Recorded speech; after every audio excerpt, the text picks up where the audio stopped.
You are now listening to Oversaturated, the podcast hosted by Johnnie and Ralph. Now let's get it.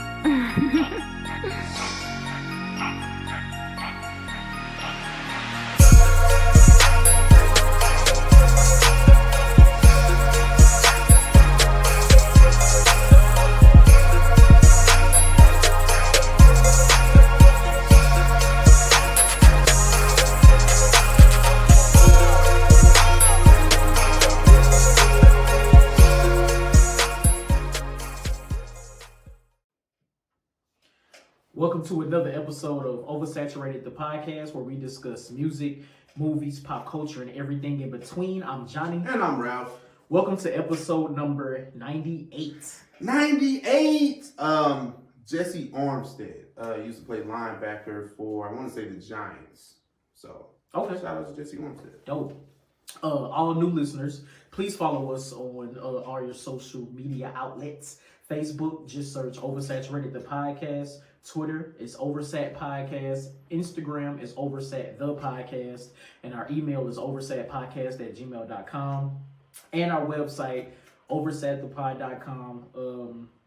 Everything you need to know about OS is there. Shout out to Brittany again. She dropped a new blog this week, Confessions of a Pop Culture Freak. So shout out to her. Make sure you check that out on oversatthepod.com. Yes, sir. And if you want to follow us individually on the Mind the Rap on Instagram and Twitter and YouTube, you know, we going up. It's up and it's stuck over there. Man, I just want to sound cool when I say that. No, Don't joke on me. on Twitter, I'm JON2_B. On Instagram, I'm JBS_ESL_AAMU. That's funny.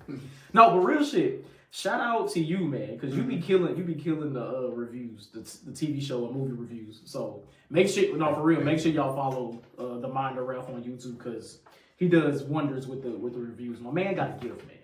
Man, thank you. I appreciate that, bro. It means a lot. No, for real. It means a lot. But no, man, how you doing, man? Another week, man. We back. Another week. Another week, man. Another week, man. It's consistency shit. It's crazy. Yeah, like with man, it's great, man. It was a real busy week for your boy. Work is turning up, so gotcha. Just been busy with that. I do want to shout out all the people that have tuned into my Facebook game stream that I've done the last couple times. Just something like I usually play video games when I'm as a stress reliever. It's especially during COVID. Yeah. So I just decided maybe I should try to start streaming because I watch streamers all the time on Twitch and all that. So I figured I'd give it a try and see what's up. Same thing, kind of like with the TV show and movie reviews and whatever. And I just decided I put that. I was like, I look at this shit all the time. Yeah. So I was kind of like, let me see how that works. So, you know, just trying to build the brand, man. Whatever that takes, you know. Yeah, it's the consistency. I know, That's what, I know, right? That's all it is, just consistency. But I'm trying to think, like, my week was cool. Like, the wife's birthday was Wednesday, so we celebrated then, and we're gonna do some more stuff, you know, throughout this weekend. Mm-hmm. Something else happened. I don't know. I mean, we made a big appliance purchase, man. That was a lot, man. Washing the dryer. Hey, a lot. I've been seeing people online lately say, what's one thing you didn't know was expensive until you had to buy it yourself? Yeah, appliances. Appliances. It's kind of like, you know, you used to, like, some people move in space. I'm like you have a whole abode, like a whole, you know, mansion. You know, we out here, but you know, but no, it's kind of like when you have to like pay for this thing. I'm like, man, what? The warranty? Like, oh, y'all don't charge for delivery, but I got to pay for these accessories, so I'm pretty much paying for delivery. Okay, cool, I got it. Like, all right.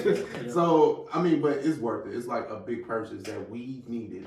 We just kind of, you know, scraped together and made that joint work. Hey, so, man.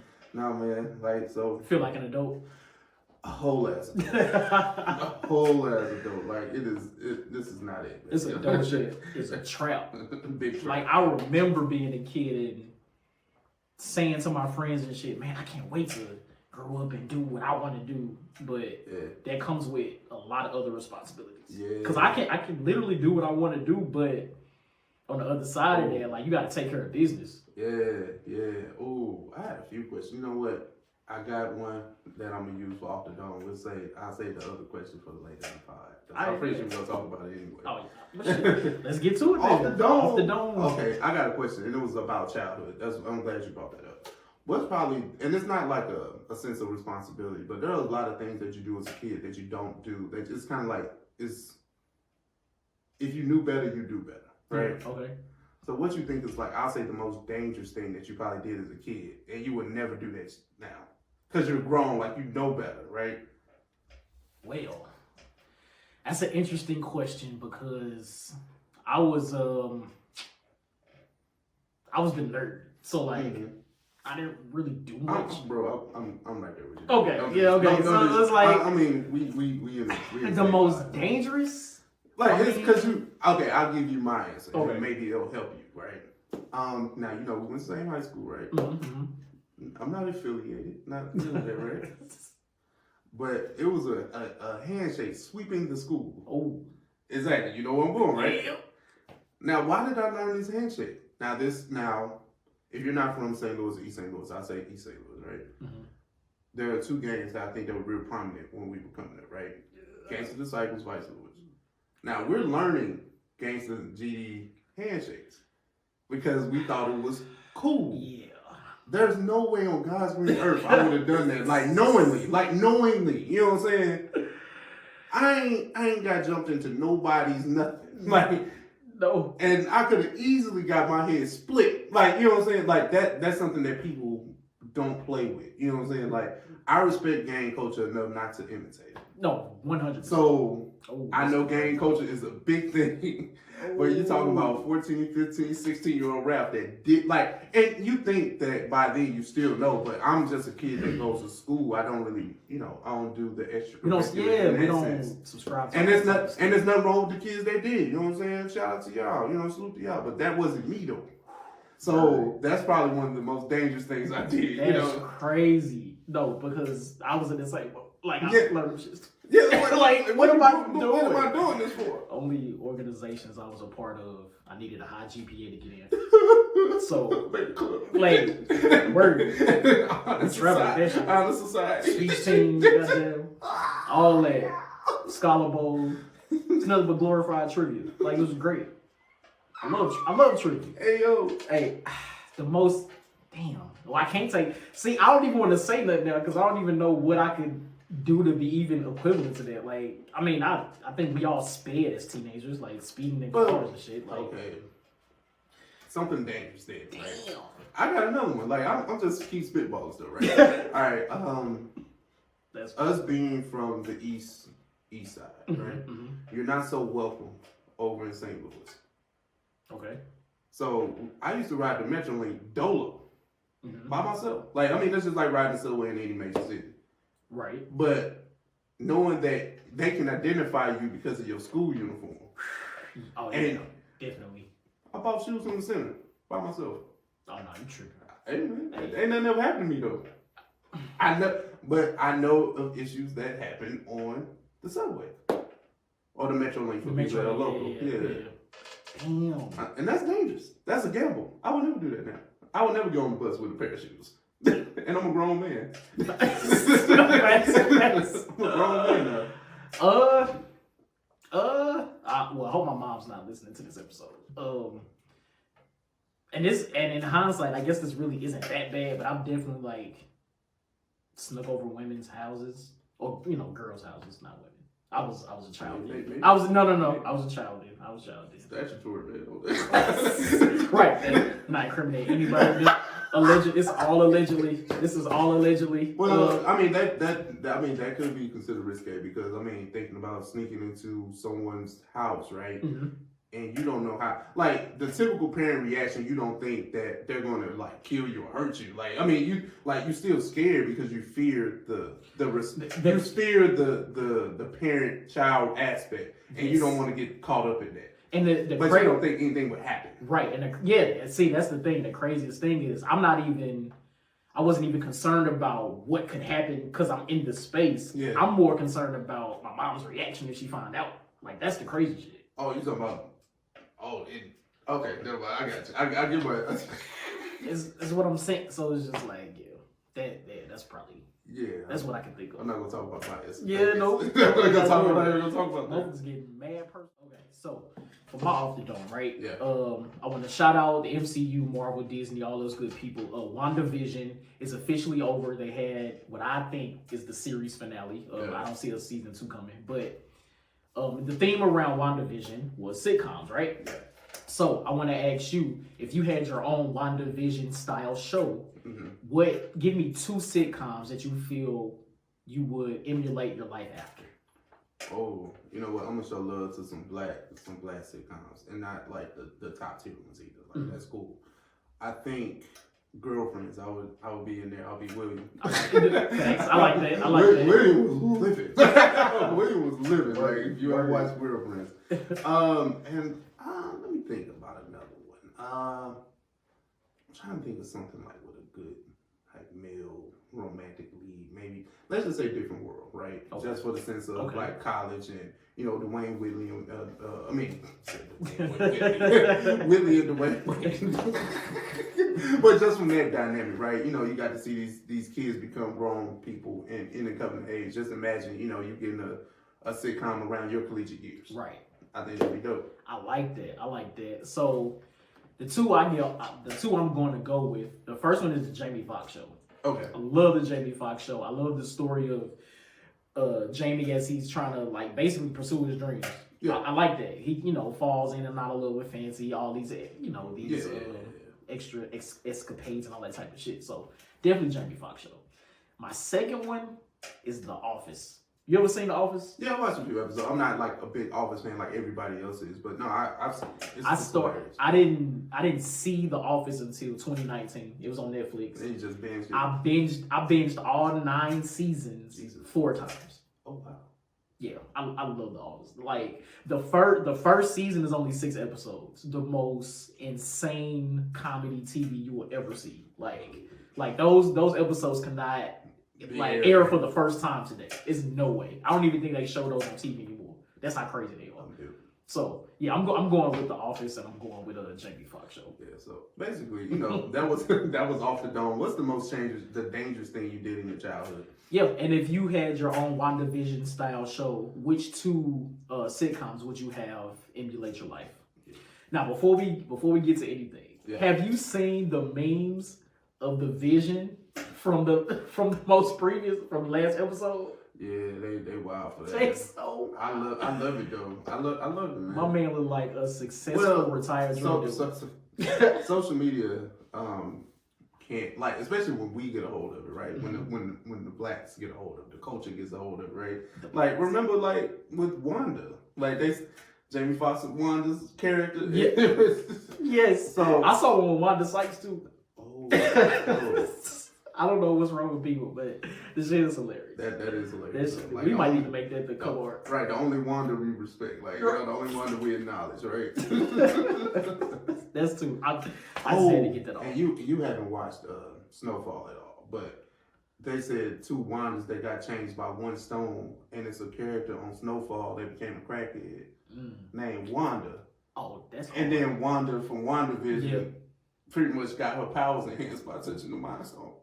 Yo, that's hard. That's the layers, right? Yeah, right. The layers in that joke. Like, you just had to be there. Like, it's like one of them just had to be there. Right. That's funny to say. Now let's get to these topics, man. The OS News desk is hot.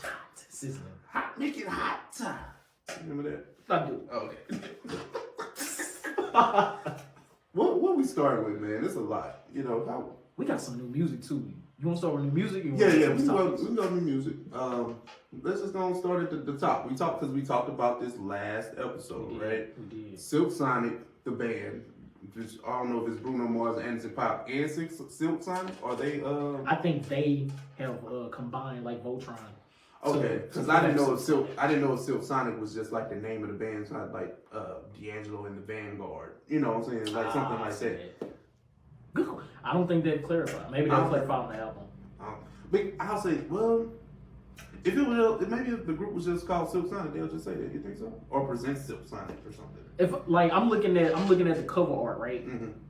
And at the top it says Silk Sonic, and then on the bottom of their faces it has their names individually. Well, so maybe- I assume maybe- the group is Silk Yeah. Sonic. Okay. Or the Oh no, duo. it's like the duo, like a name. Yeah. Like you're right. Yeah. I just wanted to clarify that maybe it's a band out there that probably called Silk Sonic, and you know maybe they deserve their flowers too. Right. But no, that's oh man, leave the door open. I'm here to say like I last week I said like I was gonna say like we talked about it 2 weeks ago. 2 weeks ago. No, last. No, week. it was last week. Yeah, that's. The I had no doubts in the music, the quality of the music. Mhm. We were just talking about like the career act effect, the career ripple effect that this would happen, you know, that would happen for these guys. You know what I'm saying? Man, listen. This song hard. I love it. I love this song. This is what I dare to say is real music, quote unquote. It gives you a like the extreme throwback feel. Word. Somebody referred to it as hairy pussy music. I was like,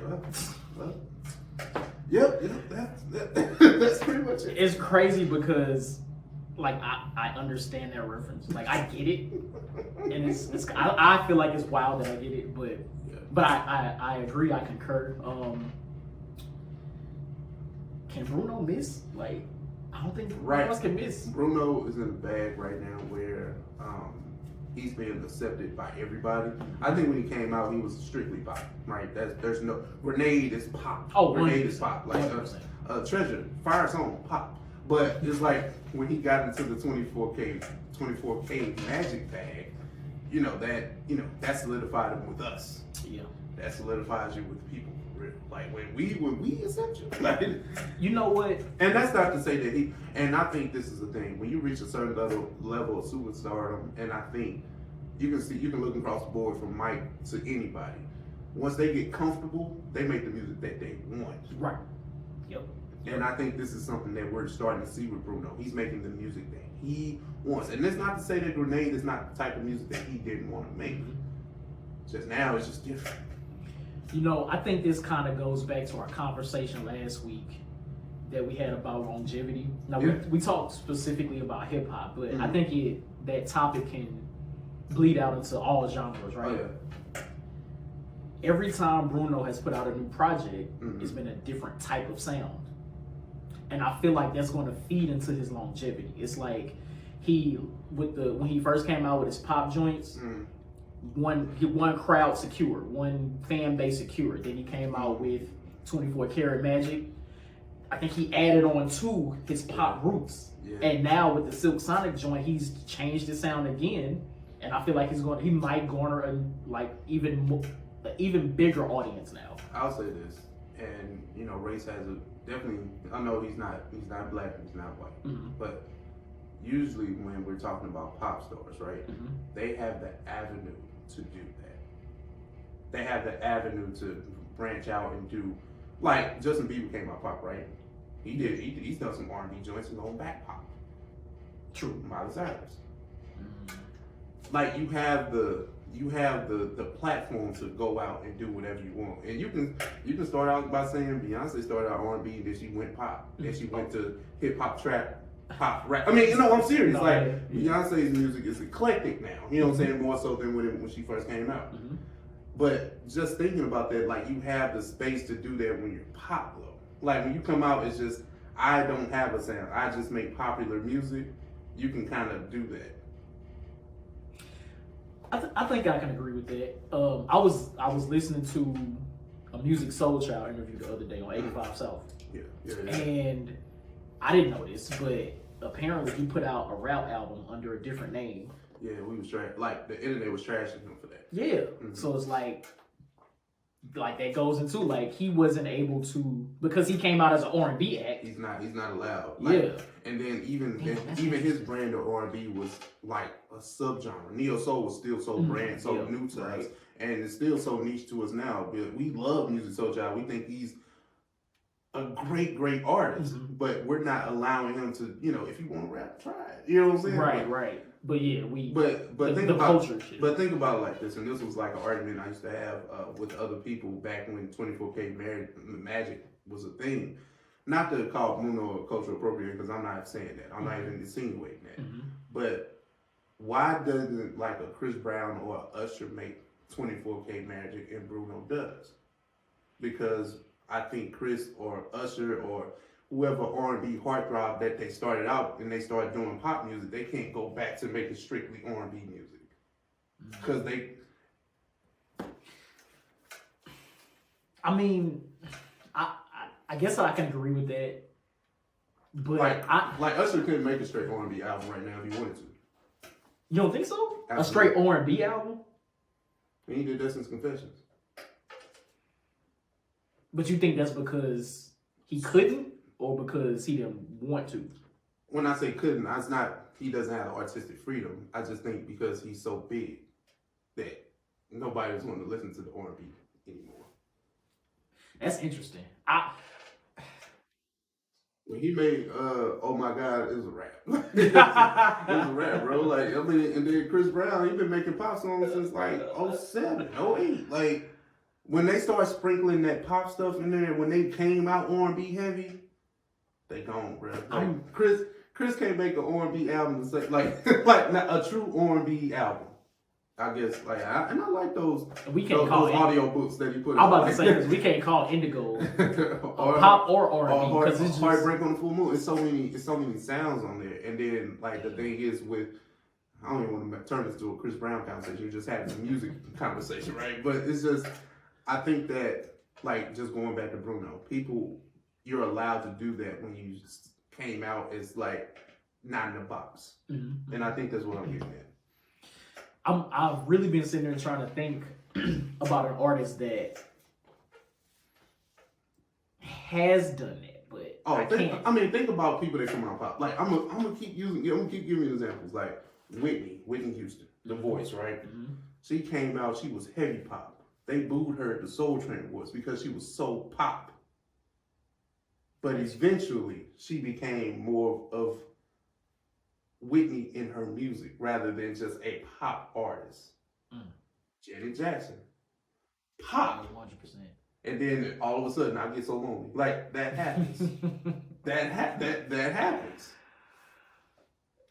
All right, you got like all right, I can't. It's just pop artists. Like, well, no, I can't. I don't know if I can use Justin Timberlake. No, that may not work. Because Justin came out with a pop R&B album, which Justified is. Future Sex Love Sounds was just all over the place as a sound. It's a great album, don't get me wrong. And then Future Sex Love Sounds, the first album, I mean 2020, the first album was phenomenal. Like, but that's R&B pop. Like, I don't know how to classify that. It's pop music, right? So it's when you get into what's a pop music or a pop artist conversation, that's where shit gets murky because honestly, automatically, if it's a white person, like at least for me, I say it's pop. Even though, of course, Justin Timberlake does have R&B tracks, so it's like it's hard to distinguish. It's real hard. It's real hard. Yeah. Either way, those albums fire. So. Oh no! All this music was talking about. Yeah. Like, you know what I'm saying? I'm not shitting on anybody that I'm talking about. I'm just looking at the landscape of music and how certain artists are allowed to be, allowed to venture out and do certain things, and then when they don't work, they can go back. Yeah. But if it's maybe a black artist, they're not allowed to. Yeah. They can't miss. Right. That's true. And if they miss, that's only because they already built up to a certain level. Look what slavery did to us. Oh God! My bad. That's a joke. Back to Silk Sonic, right? Yeah. Hell of a tangent. Right. I love the song. Yeah. Song's great. I'm looking forward to the album now. Like I was gonna listen to it, but after hearing this song, it's like, oh no, I need to. And then they came with a dope visual too. Mm-hmm. Like even though I think it was mostly performance based, from what I seen, right? I didn't watch a full clip. Just what was floating on social media. I didn't go watch the video, but it looked dope. 100%. Like whatever their up tempo joint is, because I know they gotta have like one or two. Oh, I cannot wait to hear that. Oh man, this is great. Man, shout out to Silk Sonic. Yeah. New sounds for the 2021. Now I'm gonna ask you, and I know what the answer is. I'm gonna ask you anyway. Did you check out Scary Hours? You know what? I did today, just so we can talk about it. Wow. Nah, real talk.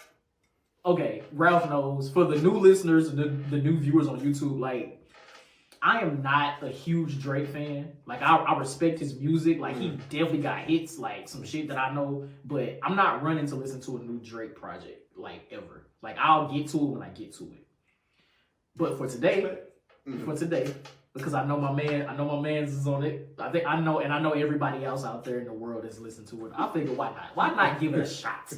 Why not? Well, what's your critique about this 3-piece? This 3-pack. Come on. No, the 3-pack was wasn't bad. You know, my one takeaway from this whole shit wasn't even about Drake. What is it? I think I really need to start listening to Lil Baby. Like, all right. Like he put out an album last year. You listened to the album. His album, right? My Turn was a top 5 album for me. It was. That's right. Mm-hmm. I think I need to listen. Like, Lil Baby Cole. His verse was fire. He be rapping for real. That man said, "I'm not the GOAT, but I fit the description." That was hard. Kudos to him. Like, it's just little stuff, right? Yeah, like that's nuts. Like I appreciate that. Okay, but back to Drake, right? Mm-hmm. I like the 3-pack. I like the 3 songs. Yeah. The joint with Lil Baby is my favorite. Okay. I wish that Drake will put out a full rap album. That's like we said, never gonna happen.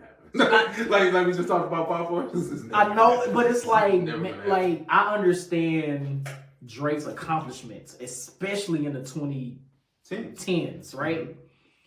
The man was on Billboard probably every week in the 10-year span, like with either his own song or a feature or whatever. Like, that's super dope. Yeah. I'll never say anything against that man for that. Mm-hmm. But Drake is an amazing rapper. Drake is an amazing rapper. Y'all hearing me say this. I want a full rap project from Drake. I need that. I feel like the streets need that. But like you was saying, going back to just previous conversation, like, I don't think we able to. Oh no, that ship sailed in 2014. Like I gave up hope then. Because this is my thing, right? I was on the Aubrey hype train early. Mm-hmm. Like when I'm talking about before So Far Gone, before the mainstream blow up, right? Yeah. I was like, comeback season, fire. Like every freestyle, every song I can get a hold of, I'm listening to. I'm like, this kid can rap. Man. And the first time I heard Say What's Real, I was like, Jesus Christ. Fact. Jesus Christ. I still go back and listen to it. I was like, Jesus Christ. No, that's real. But I heard that, and then when I finally got to So Far Gone, I heard all that singing. I was like, "Oh, absolutely not!" Like, I was like, "This is not it." Like, this, and I know and I know that Drake was a singing guy. Like, you know, comeback season was mostly rap, but I mean, it was some songs here and there that you hear it. But So Far Gone was just, I was like, I know So Far Gone does for the culture, but I'm not immersed in that project the way other people are. Yeah. I respect it for what it is, but that's just not. I can't do it. But I'm not mad at it. And the moment I heard that he wasn't rapping on that full project, it's just been like, damn Drake. Like, but this 3-pack, let's I want to get into a Drake thing right now. But I mean, it's a cool 3-pack. Like, it's you put it on. You can't skip in the 3-pack. It's got every song. It's got to be okay, man. Yeah. But obviously, my twin is Lemon Pepper Freestyle. Of Ross, like it's of course. Because this is the thing, man. Ross, Aubrey Drake Graham and William Roberts III, when they get together on songs, they don't miss. They really don't. Like they don't have not one bad collab in 10 years. They have an album's worth of hits. I got nothing more. 10 years. That is insane. I'm gonna stop you when you're lying, but it's the truth. And this was gonna be part of my off the dome because I feel like it's been rumblings, it's even a rumor that they were supposed to do a collab album. I think that even as much as I would want that, I don't want it. Why not? I think it's too late. Really? Because this is the thing, when rappers don't when rappers don't give you that collab album in their prime, not to say the music can't be good, but it's not what it could be, what it should be. What it should be. Because we're always comparing what's the best version of themselves. Yeah. And my two great examples of that is I Can't Feel My Face with Jewels and Lil Wayne back in 2007. And then that shit was supposed to come out. And then the mythical J. Cole and Kendrick project that was supposed to come out like 2013, 2014. Whoever started that rumor, hope you get a paper cut. and we've been waiting on that. And not to say like, even it's a small segment of people that will still listen to I Can't Feel My Face, me being included. If it dropped today, and I'm talking about I want the outdated bars. I don't want nothing new. Yeah, I mean, I'm talking about the outdated. Take me back to the 2007 yes. ringtone rap era. I want to hear that. Yes. I want to hear those bars. Damn. But you have these guys at the height of their power. I think if Ross or Drake was going to do something, they should do it in 2015. 5 years ago. Damn. No, I mean, six years ago. 6 years. I mean, times have definitely changed. Both and of course, both of them are at different points in their careers now. Yeah, and that's the thing. Like they were churning out the hits. Yeah, and like it's different now. It's different now. Well, I guess I'm not mad at that. But if that Kendrick and Cole shit come out today, you gonna listen? Oh, I mean, I'm listening to all three. If all three drop the project, I'm listening to it. So like, but no, I mean no, that Kendrick and Cole joint, I think this appetizes like a certain segment of rap fans. Like, you know, obviously, I was ready for that. Like, when I heard that, I was ready. Yeah. And it never came, man. Never came. Let me ask you this. So with these three songs, right? Yeah. If these are on Certified Lover Boy, like, does that hurt the album or does it hurt the 3-pack? Like, what's the effect that it would have if these are on that track, on that album? Whatever the highest charted song, I think the song Lil Baby's will make it. I don't think like the song by Drake by himself, which I forget the name of, or Let Me Pepper Freestyle will make the album. But the song Lil Baby definitely will. Yeah. It's kind of like how I think God's Plan was a part of a 3-pack or pre-pack. I think it was, yeah. And then that eventually made. Did it make an album? I might be wrong. Wait, was it? It was on Scorpion, right? Oh, we got all this technology. I don't know. Check. So we're trying to see if that's crazy how many hits Drake got. We don't even know if one really made an album. Right? Hold up. We looking for what God's playing. I'm trying to pull it up right. Yep. Okay. Track 5. Okay. Disc A. The rap side. See, so it made it. So I think that if whatever song charts the highest, I mean, it could probably be the song by himself, honestly. Who knows? But I think the song Lil Baby makes the album for sure. Because it's Lil Baby. Does this 3-pack make you excited for Certified Lover Boy? Wait, that's the name of it. Not more than what I would have, if I saw new Drake, I would have listened. So it doesn't matter that this 3-pack is not going to make me say, oh my God, like Drake is coming. Like, no, absolutely not. Aubrey doesn't do that for me. Now, am I low-key an Aubrey Angel? You can say that. But I'm not, this is the thing that doesn't make me an Aubrey Angel. I call him out on his bullshit. I call him out on like repetitive stones and shit like that. He's had an amazing run. Like, honestly, I think it's 11, 12 years at this point. Insane. But I'm not a stan. You know what I'm saying? Yeah. Oh, yeah. I can be a fan of the music. I'm just not a stan. Yeah. Yeah, because if you were, I would have to talk about it. Oh, no, that'd be different then. Yeah. Of course. So, yeah.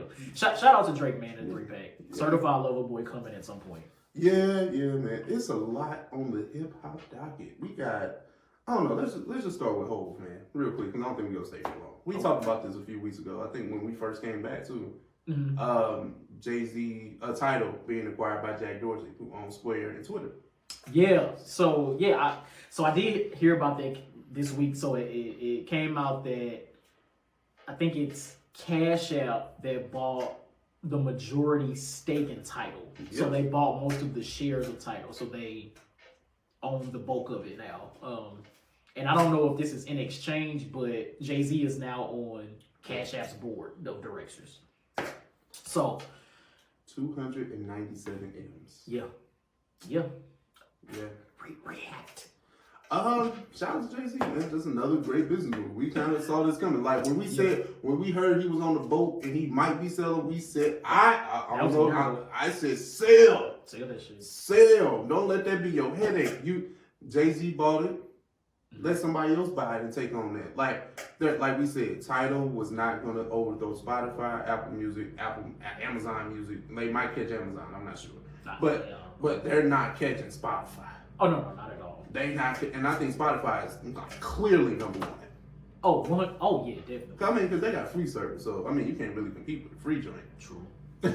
Like, I think this is a great business move. I think the forward thinkingness of Jack Dorsey and Jay-Z, I feel like I'm sure they already have some type of plan in place for, something for Tidal, something to change for Tidal. Yeah. I'm just curious to see what it is. Like, I know a lot of people get distracted by seeing the amount of money that was exchanged, but I feel like there's a reason that this is happening. Like, I don't know what's going on behind the scenes. I don't know what the hell they're talking about, but I feel like something major is going to be birthed from this. Okay, let me not be the whole venture, right? I'm gonna ask a question. I'm gonna ask you from the other side of the aisle. Okay. Because anytime Jay-Z makes a big business move, there's a segment of people that are, not necessarily the biggest fan of Jay-Z. Right. And I'm not sure they're not a fan of Jay-Z or the fan of or not liking the fans that applaud every move that he makes. Yeah.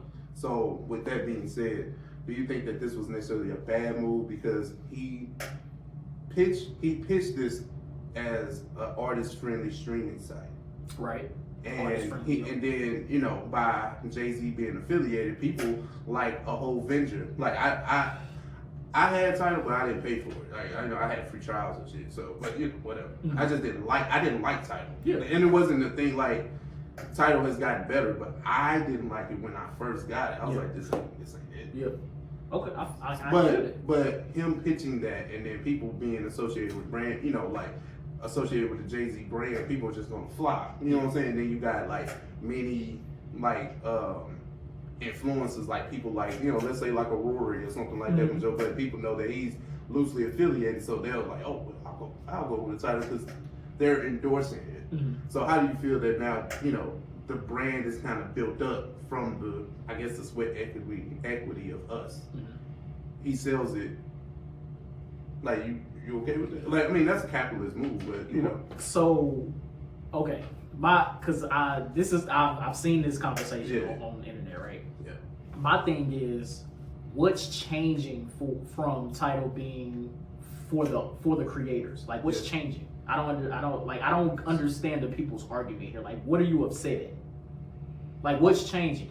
Who's to say this deal isn't going to benefit the creators more? We don't know what Jack Dorsey and Jay-Z have in store. We have no clue. So who's to say Tidal won't even become a better house for creators? We don't know. Like, people like to react on things without critically thinking about. And react to the reaction. Yeah, that's crazy to me. Like, the deal just got done this week. Like, you can't. Rome wasn't built in a day type shit. Like, the whatever changes are going to be made aren't going to be made today, next week, maybe not even 3 months from now. Like, we just gotta wait to see what happens. Like, the creators, the people who put their content on Tidal, like, they're still getting the highest percentages paid per streaming service. At least the last I read, like, Tidal was paying them the most, so they're still being benefited better than other streaming services. So what are y'all upset at? I'm confused. That's all. That's all I got. I'm really looking at it like something big is about to come from this. I don't know what it is, but I know that there has to be something here for the creators. Like, it has to be, because Jack Dorsey is just that type of person. And they both, like, Jack Dorsey and Jay-Z, they created some type of fund with Bitcoin or something for something to help minorities or something like that. I didn't read too deep into it, but yeah, they doing shit for the community. Like, educate me, man. Yeah. I don't know, I'm just whole venture. That's what I'm saying. We're just trying to present the other side of the argument. Like, I wonder what people want it. Yeah, like what do you want here? Like, a lot of y'all don't even use Tidal. I was about to say, were you subscribed to Tidal? Did you expect did you buy Tidal stock was it? I don't think it was publicly traded. But I'm just saying, like, when you start having those conversations, I wonder what your intentions are. Facts. And I didn't see what your expectations were. Exactly. And I didn't see people being upset when Sprint bought the majority stake in Tidal, or a third of Tidal. That was a few years ago. Yeah, I don't remember. That sure did happen. That happened when early. That was early. Like that was right after. Like I mean, it was early on when we kind of still was Tidal was figuring this thing. Yeah, out, yeah. And then once Sprint and T-Mobile merged, I just read this today. When Sprint and T-Mobile merged, Jay-Z bought back that stock. So now Jack Dorsey has bought the majority stake. I don't know anything. I'm just an old man. That's what we keep saying. That's what I'm saying. Like people just be reacting without having like the full information and all. Like just watch what's gonna happen. Y'all already don't subscribe to Tidal. Y'all just want to be upset because Jack Dorsey is white. And you hate Jay-Z. Well, that too. So yeah, just relax. It's cool. Big business being done. Right. That shit happens all the time behind the scenes. Fact. It's just Jay-Z is a public figure for the culture, so anything he does is going to be in the news. This type of shit happens every day. Facts. So, $1 billion businesses open and close all the time. All the time. They happen every day. But oh man, let's switch gears and talk about another GOAT. Nas released not a release, but it was a soundbite or a quote that just recently came out. Nas doesn't feel pressure from the new generation of rappers. There's no one keeping me up at night. As it should be. Like Nas is a legend in hip hop. He shouldn't feel threatened by the new school of rappers. Like there's only a few people that can threaten Nas spot, and they're either dead or in a class with him. Like I mean, it is nothing going to happen to him. His spot is solidified. Exactly. Like what I agree with him. He's talking how a legend should talk. Mm-hmm. Like that.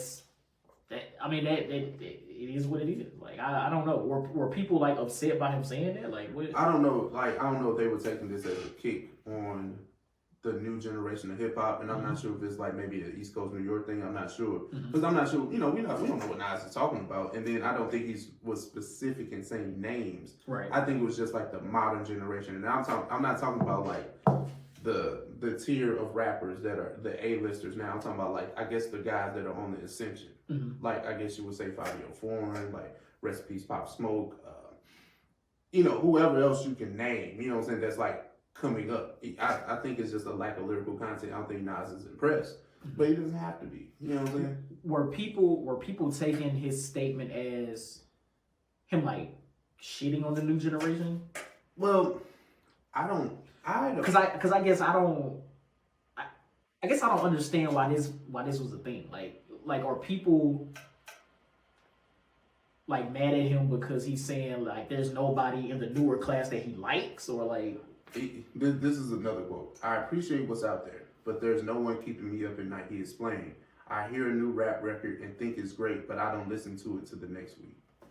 Oh, shit, that's all of us. Like that's everybody. Like what are we doing? I think he's saying that he's not impressed with the lyricism, but he's not like shitting on them. Right. I think that's all. And I can see that. Yeah. I mean, shit. Nas is all of us. Like we even from the Drakes, from the Megan Thee Stallions. Like you don't listen to their people don't listen to their projects when they first come out. They may bump it for like 2 weeks, and after that, it's on to the next. So he did big up Pop Smoke in his interview. He said we were happy to see this young king come up, and he talked about the drill movements in London, Chicago, and New York. So he's very aware. Yeah, and that wasn't like a slight to anybody. He was just, I guess, if you're talking about lyricism, which we know Nas prides himself on lyricism. Right. So I imagine that he's wanting to see that in maybe a young rapper or two. And I guess that's what he was saying. This is all interpretation still. Yeah. I mean, a lot of, I don't listen to the radio, but I would assume a lot of the music out today sounds the same. So it's like, I can understand what he was saying. It's like, cool, like, you could like a song. Like, I like the Drake and Lil Baby song, but after next week, like, I probably won't continue to listen to it. It may come up in my shuffle, but I'm like, I'm not. But you're not running down on the Drake and Lil Baby feature. Yeah, I think the majority of us, like, we have the same 50 songs that we like from different eras or whatever that we listen to almost every day. Like we'll throw some new shit in there every now and then when Beyonce drop. You know, when the heavy hitters drop, we'll add that to the rotation. We'll pick the songs we like the most from that album, add them to the rotation. But for the most part, we all listen to the same shit all the time. Yeah. So yeah, that's true. That's true. I'm not mad at Nas for just speaking his, like, when you're a king, you're allowed to talk about your subjects. That's all. That's true. That's a bar. That's a bar. Hey man, I try, man. Talk that shit. Let's talk about this versus battle. Like, we got Swiss Beats and Timbaland announced Raekwon and versus Ghostface. I don't think it's been official, right? I think they talked about it being in. I haven't seen on Versus TV, like on the. Like that's why I said that. So I guess it's not Instagram official. Yeah, like we don't have a date in those. Like I guess it's not a date solidified. But what do you think about a Raekwon versus Ghostface?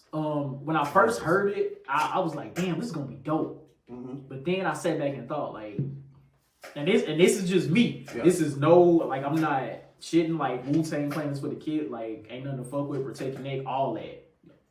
You see my, like, right? I don't know if I know many Raekwon and Ghostface songs. Mm-hmm. Me, though. This is me. This is Johnny saying this. You know, I'll jump out there and say this shit. I'm not, you know how New Yorkers get to say that's their, you know, this is East Coast business, down South business. I'm saying that's New York business. And like, that's just me. Yes. Shout out to, and I respect Raekwon and Ghostface as some of the most lyrical, greatest MCs, right? Wu-Tang Clan is the best group ever. But if it's not for me, it's not for me. And that's not me shitting on Wu-Tang Clan. Facts. That's not me. That's not shout out. And but I just don't I'm not really with, like, you know, y'all battling each other though. Hey man, families fight too. It's not a fight. I know. I'm just trying. But no. It's, shout out to Rick. Like, I don't have much. That's why I'm saying let me go pull it up now. No, right. Like, listen, DJ Premier played Verbal Intercourse. It's a Raekwon song featuring Nas. Like, I can't wait to hear that. But other than that, it's like I'm more interested to learn more about the two. And that can happen, right? Right. That can happen from verses. Like, we always say the kids can learn from this. No, sometimes so we can too. Like, Wu-Tang was one of the things that kind of went over my head as a kid, and I never doubled back until I got older. Right. And that's cool. Right. I grew up in the Midwest. I like Southern and the Western rap. West Coast rap traditionally. Yeah. So when I got introduced to the East Coast, that's why I love Jay-Z so much, because he found a way to cross over. Yeah. I have a funny Wu-Tang story. At least it's funny to me. I remember. Atomically, Socrates. What's the name of that song? Why is it? Triumph. Yes, Triumph. The video was on TV one Saturday, right? So me, my mom, my sister, we in the house, we cleaning up. You know, it's Saturday. You know, typical Saturday shit. And we got BET Jams on. Remember that shit? The premium shit where they play videos all day. So that's on. Triumph comes on, and RZA verse comes on. He says, "Make you feel like you busted nut from raw sex." And my mom looks at the TV. I swear you could have heard a record scratch. She turned at the TV and said, "What did he just say?" It was like, and we just changed the channel. That's just like one of the memories that's implanted in my brain. I thought that was funny. I was listening to a podcast. I want to say it was Boys and Shots, and all of them are East Coast cats. Shout out to them if they listen, especially Flaw. But one of the guys on there was like, "What the fuck is bomb atomically? What is it, bro? An atomic bomb?" Like, but no, it's just like bomb atomically. What? Am I wrong because I understand it? But still, it's like, it's what the fuck is bomb atomically? You know what an atomic bomb is? You know what that shit does? But I bomb atomically. Yes. That's hilarious to me. I'm sorry, that's funny. That was funny to me. Socrates' philosophies and hypotheses can describe how I be dropping these numbers. lyrically performed on robbery. I see you. Flee with the lottery. Possibly they spotted me. That's all I'm saying. Okay. That's all you remember. You know, niggas saying like, no, that's all I know. Unless the song was on. Like, wait, no, look. You know how you know the words to it. You won't know the words to a song unless it's on. Yeah, it's like and then it may be like a bar or two that you don't remember until you hear the first word in the bar. Like, that's crazy. I know, man.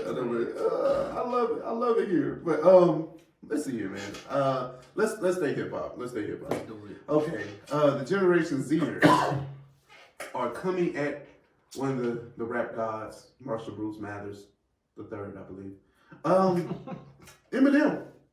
They are coming at his neck. They trying to get him out the paint. They trying to cancel my guy Eminem. All because they heard his track with Rihanna where he said, "If you ever leave me again, I'll lock you in the house and set it on fire." I mean, it's a wild bar. Yeah. But if Generation Z is trying to cancel him for that, please don't go back and listen to. You know what's so crazy? Marshall Mathers. No. We're not gonna do that. And you gonna find this rare when I defend Eminem. Let's talk about their rappers. Oh, okay. Let's do it. These guys do drugs, and they're not shy about talking about it in their music. A lot of their rappers abuse women. Like Eminem talked about abusing women in his music, yes. But did he ever go to jail for touching somebody? Let me know. Like, correct. Tell me if I'm wrong. I don't think. Did he ever beat up Kim? Like, we'll just say that because that's the person he always depicted as being fucking up in his music, right? I mean, it's not funny, but I'm just saying in general, right? But you can think about the NBA YoungBoys. I know you don't know what I'm talking about, but NBA YoungBoys. Like you can think about Triple H, Tentacion, rest in peace. But we just talking about what he was doing. Like the baby been out here knocking people out. Listen, they're rappers or no saints either. But I'm not defending Eminem. I'm just defending his right to be whoever the fuck he wants to be when he raps. Right. That's all I'm saying. Now it's interesting. Eminem would not survive in this era. He wouldn't. No. Absolutely not. Like, think about how wild Marshall, not Marshall Mathers. Slim Shady. Yeah. That Marshall is different. That Marshall would not make it. He would be an album at the bottom of iTunes. Like, he would not. That album would not. No, I don't care how good he's rapping. The content, absolutely not. Yeah, that's what I was just saying. Like, they trying to cancel him for that. That was toned down Eminem. And then imagine like the little was nice Eminem. Like the little sub pockets of rappers, or like the Insane Clown Posse. Imagine remember how crazy their music was. No, they was on a different. They was nuts on a different level.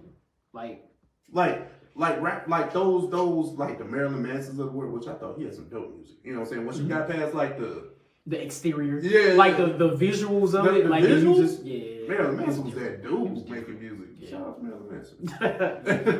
Word. Shit, that's a callback. I've been thinking about episode 3 a lot. Like when we episode 3 of Oversaturated, the podcast, when we talked about music, we felt like we couldn't listen to growing up in our city. Right. Yeah, just being black in the cities that we, the city and the schools that we attended or whatever, I could never go back and listen to episode 3. Why? Just because it was so early on? Oh, yeah.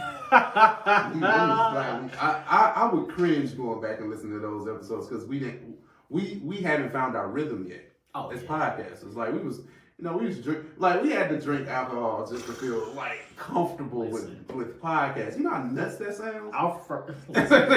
I would never forget our first award show. Stupid. Our first 2-hour episode, and we drank for the entire 2 hours. We might have started drinking before. Yeah, we was good and drunk by the end. Oh, you could tell too. But it turned out to be a great show though. Yeah, it was a great show. But back to I know we went on. Hey man, we do this. But shout out to our people for just continue to rock with us. But just I'm very interested in Generation Z and their selective criticism of our rappers, right? I may not be, it's rare when you hear me defend Marshall. True. It's rare. This is true. But this is one of those moments where I'm going to defend him. it's like you can't. First of all, Eminem's legacy is already cemented in hip hop. Yeah, so you can't cancel the GOAT. You can't cancel the GOAT. Unless it's some wild out here. You know, they come at the gods for a lot. But Eminem has been one thing to like. We always get on Eminem for being a recluse, but he's a recluse. I was about to say this could be the reason why. Like early on in his career, like he was a wild boy. He felt like he was too exposed, and he was a super wild boy. Maybe he just decided to tone it down and become a reclusive. So, Generation Z, y'all need to relax. Basically, is what I'm trying to say. Yeah. So pretty much. that's all I got. Let's see what's popping in the business world, right? Mm-hmm. We had a recent headline that says Nike VP resigns after family tied to sneaker reseller is uncovered. Let's see here. Let's get a little bit of these details. The deets. Ann Herbert, a Nike employee of 25 years who recently served as VP overseeing a North America business, left the company on Monday, according to internal email viewed by Complex. Ooh. Her son. Trying to see if I can find his name. That's why we need a screen guy. Man, for real.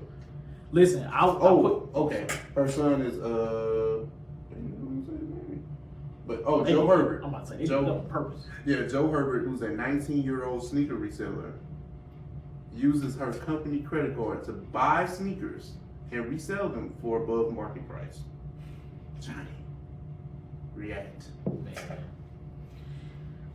So I read this article too.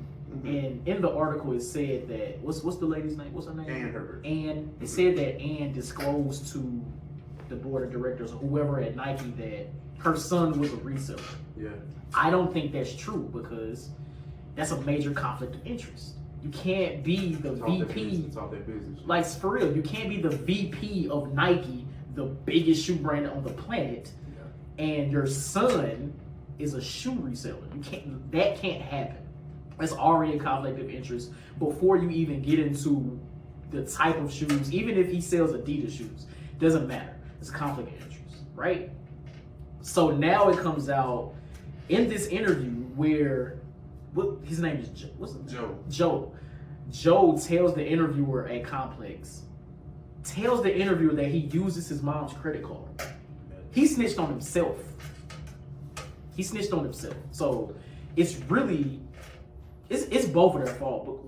It's both of their fault because one, you gotta either you gotta step down when your son becomes a reseller, or you gotta say or something you can't do you have to figure out a different thing. Nah, that toothpaste already out the tube. You can't stop him from doing that. He already got a taste of that. It's kind of like drug. Let's talk about Breaking Bad. It's kind of like once you already get that thirst of power, you never going back. Never. Like, he already making money, he made a name for himself, he sells sneakers. Man, look, I'm out of here. Okay. I feel and it's the most legal way to make that type of money. I feel that. But at some point you can, you make a lot of money from your sneaker reselling business. Cool. Mm-hmm.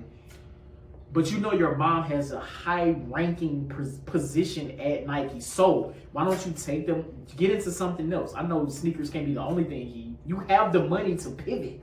But this is the thing, man. At the cost of the livelihood of your mother's job, that's nuts. And, that's easily a VP at Nike. If she ain't got M's, I wouldn't say VP probably make M's, but they probably do. VP gotta make M's. That's so what we doing? Okay. What are we doing? Let's get into this, right? This is one reason that I low-key started falling out of love with sneaker culture, right? Mm-hmm. Because you have a lot of these outsiders. I say that. Because we make sneakers cool, right? Oh, 100%. We made the sneaker culture what it is. And now it's $1 billion business. And you see a lot of these suburban kids, no shots. I'm just talking about what I've seen in documentaries. And even depicted on that Sneakerhead show on Netflix. Oh, yeah. I watched it. It was a pretty good show. It's a pretty good show, but what is it? A lot of suburban, affluent kids that get access to these shoes. Man. The shoes that we made cool. Y'all weren't even really liking sneakers like that. Y'all don't know what y'all like until we make it cool. And then all of a sudden now it's such a big thing, and then you see a lot of these, and then you got your first pick because your mom's is the VP at Nike, the biggest shoe brand.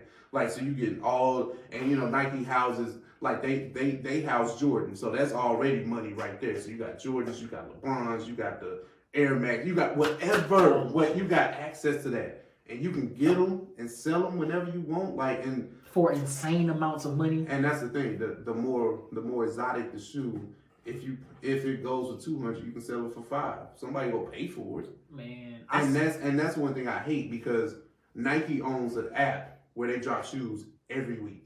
Yeah.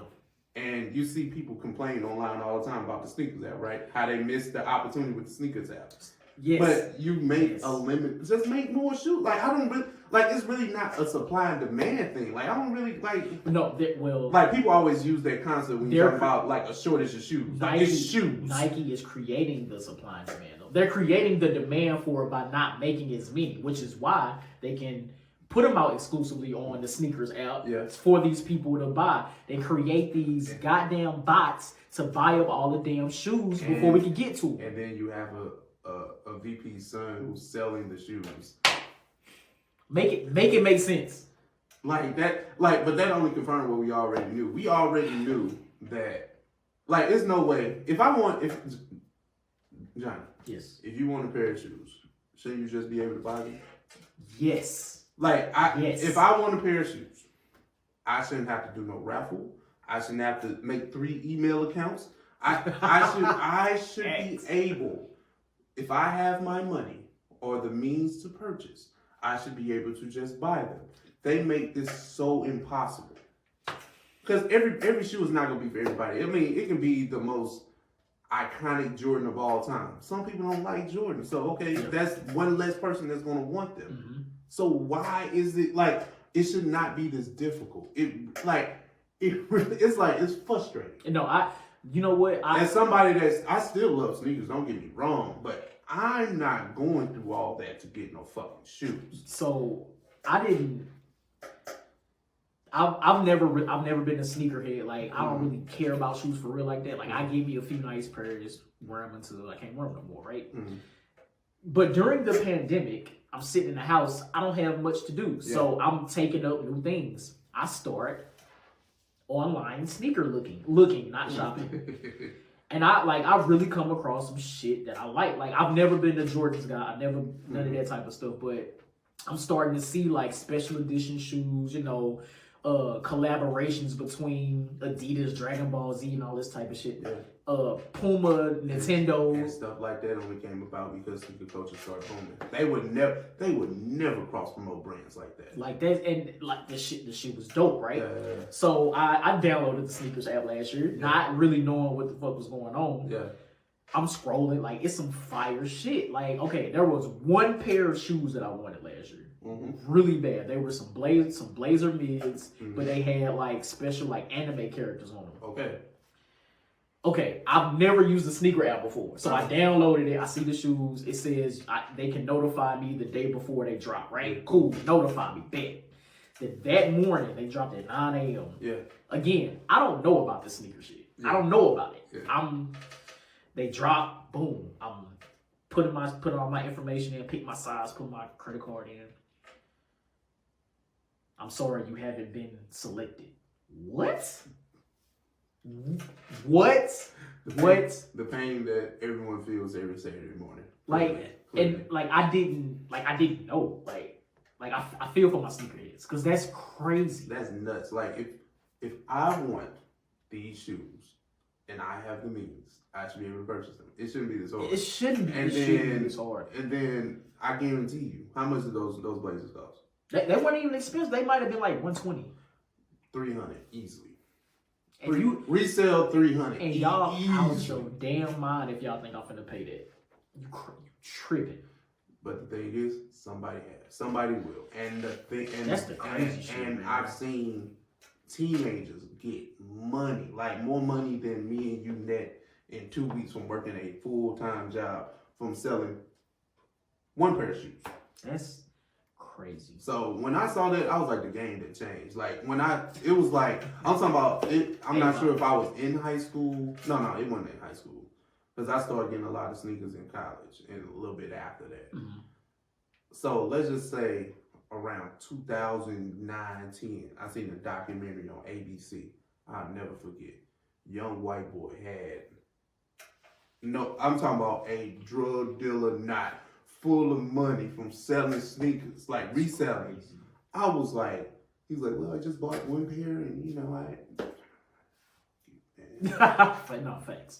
It's real. Like that, the whole reseller culture, hype beast and all that, like that, and that's nuts. The term hype beast, exactly. Like, you don't even like these. Like, you don't even, this is not, this, okay, Johnny, this is like me, right? I might like sneakers, but I ain't into anime. Mm-hmm. So why would I would buy some anime? like I'm just saying, why would I buy the blazers that you want? I don't even like anime. Like, I don't like it. So why would I buy it?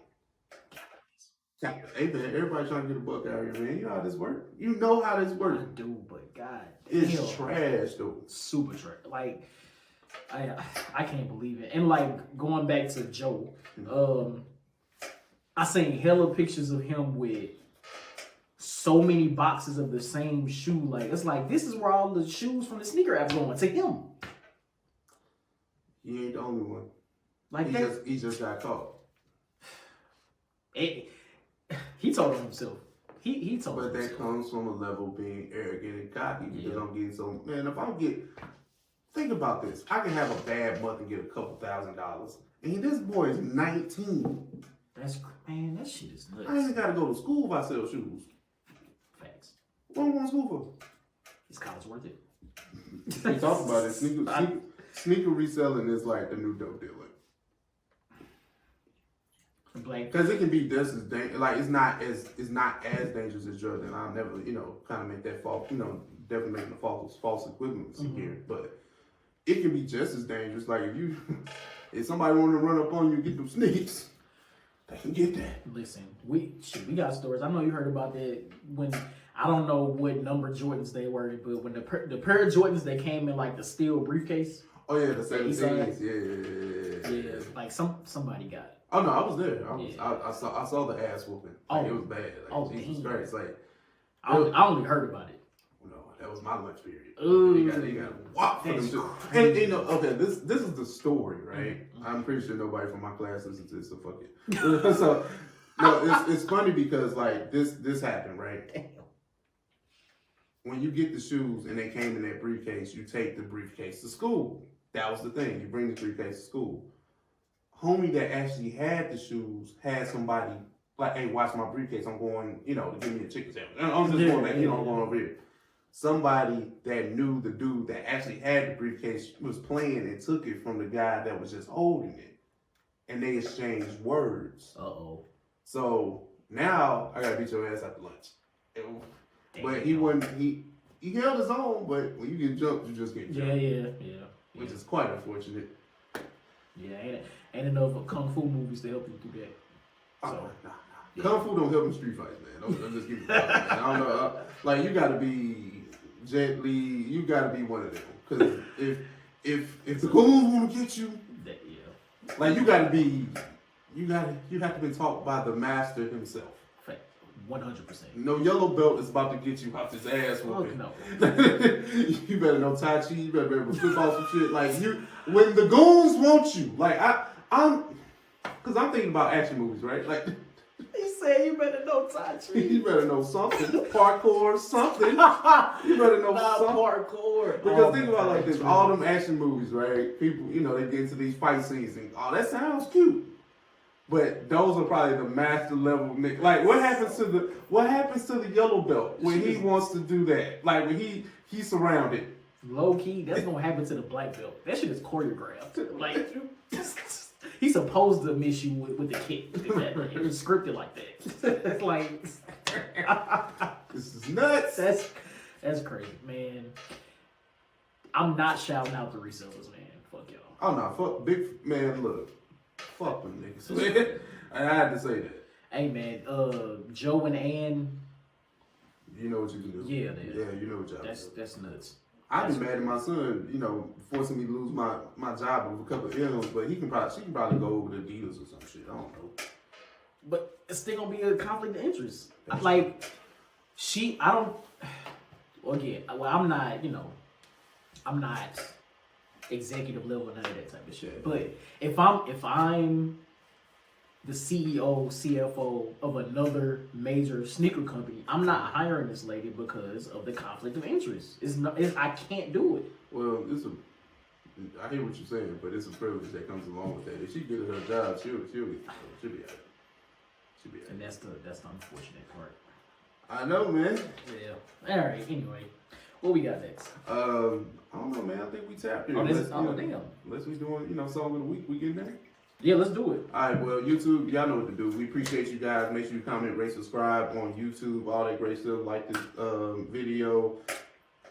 Yeah. What's all that? Yeah. Notification bell, all that great stuff. And we'll holler at y'all next week. We love y'all. Peace.